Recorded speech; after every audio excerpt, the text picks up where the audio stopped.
Trishika chemistry classes. In this video, we are going to discuss about Faraday's laws of electrolysis. So there are two laws of Faraday. First, we discuss about its first law. So according to first law, the weight of a substance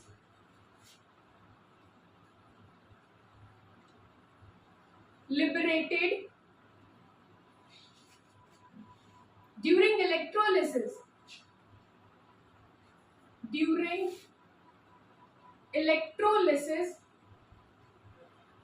is directly proportional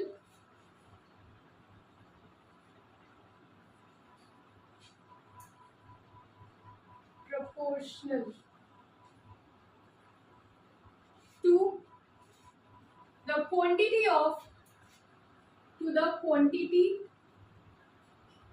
of electricity passed.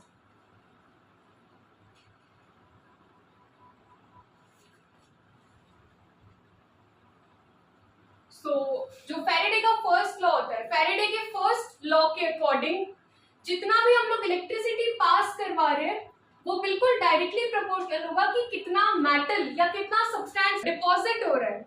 So that's why we से the weight of a substance liberated electrolysis के time पर जितना भी substance deposit होता है किसी भी electrode पर वो बिल्कुल डायरेक्टली प्रोपोर्शनल होता है कि कितना हमने चार्ज पास किया हुआ है. इलेक्ट्रिसिटी पास किया मतलब कितना चार्ज पास किया हुआ है. सो इसका जो मतलब होता है सीधा सा सिंपल सा कि हम लोग जितना भी चार्ज पास करवाएंगे एग्जैक्टली उतना ही मेटल सब्सटेंस मतलब कि उतना ही मेटल यहाँ पर डिपॉजिट होगा. So the amount of charge pass is directly proportional to the quantity of metal deposited. This is your first law of electrolysis. So according to first law of electrolysis, weight of metal deposited is directly proportional to the quantity of charge passed.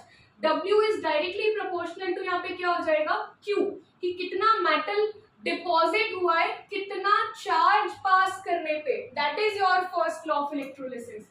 After solving this, proportional के sign को हटाकर जो proportionality constant लगाते हैं, this proportionality constant is Z into Q. जो Z होता है, this Z is known as constant of proportionality, which is known as electrochemical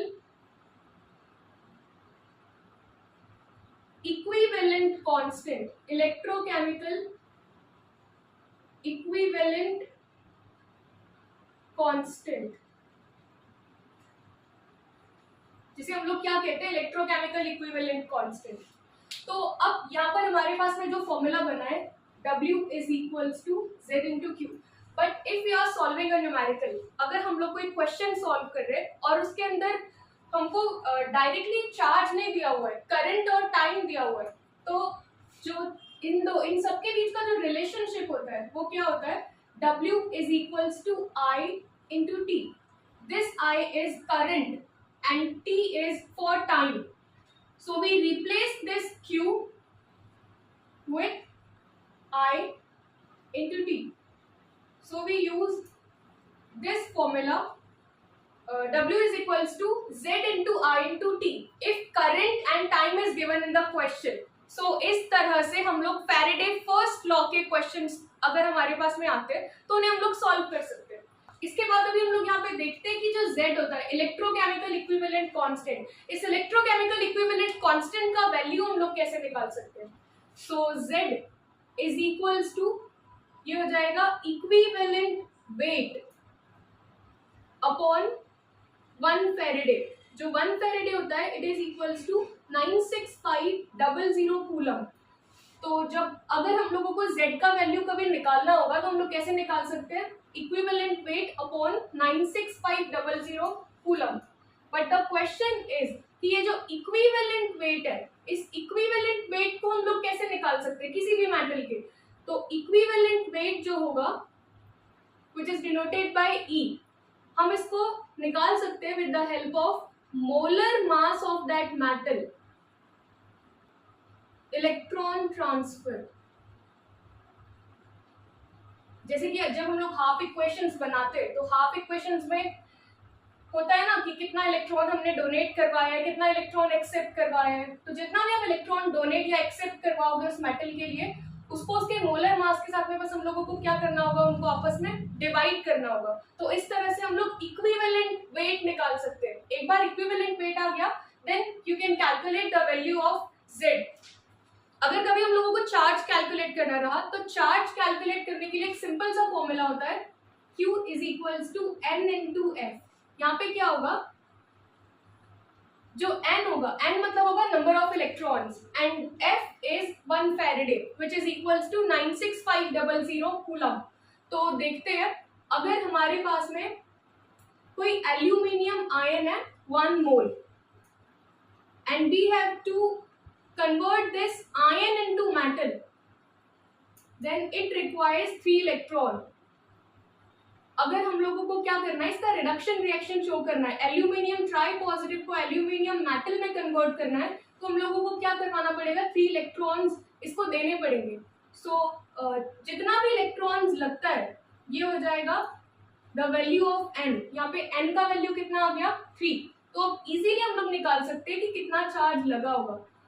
So the charge required 3 into 96500 coulomb, इतना चार्ज हमको लगा होगा।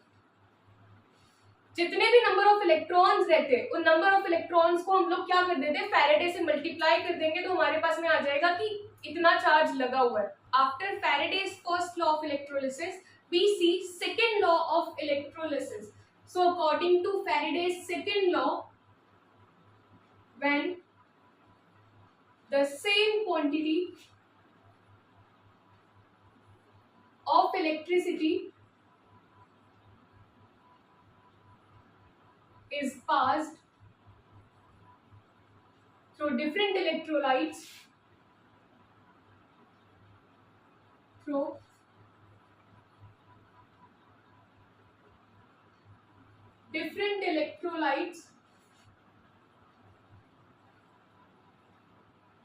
connected in series,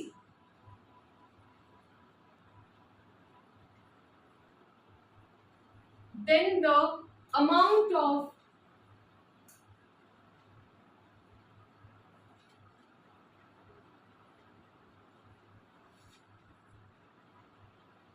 substance liberated is directly proportional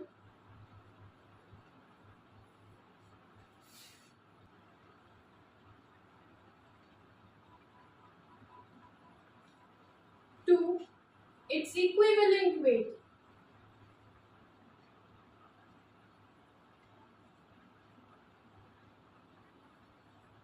तो यहाँ पे क्या होगा, फैराडे के सेकेंड लॉ के अकॉर्डिंग क्या होता है कि जब हम लोग same quantity of electricity pass करवाएंगे डिफरेंट इलेक्ट्रोलाइट्स में, जो हमारे पास में इलेक्ट्रोलिटिक सोल्यूशन होगा, सपोज कि वो 2 अलग अलग इलेक्ट्रोलिटिक सेल्स है और उन्हें हमने सीरीज में कनेक्ट करके रखा हुआ है, और सीरीज के अंदर जो अमाउंट ऑफ चार्ज पास होगा वो बिल्कुल सेम होगा। So that's why when the same quantity of electricity is passed through different electrolytes which is connected in series, then the amount of substance liberated is directly proportional to its equivalent weight। So according to second law of electrolysis, अगर हमारे पास में 2 अलग अलग type के metals है, तो वो अलग अलग टाइप के जो मेटल्स होगा, सपोज मेटल A और मेटल B है, तो यहाँ पर हम लोग उसको किस तरह से लिख सकते हैं, that W is directly proportional to E। जितना भी उस मेटल का इक्विवेलेंट वेट होगा वो इक्वल होगा the amount of substance deposited. जितना भी हमको सब्सटेंस मिला हुआ है वो बिल्कुल उतना ही होगा जितना उसका क्या होता है, इक्विवेलेंट वेट होता है। Suppose we have 2 metals A and B, so the mass of metal A liberated upon mass of metal B liberated is equals to equivalent weight of A upon equivalent weight of B.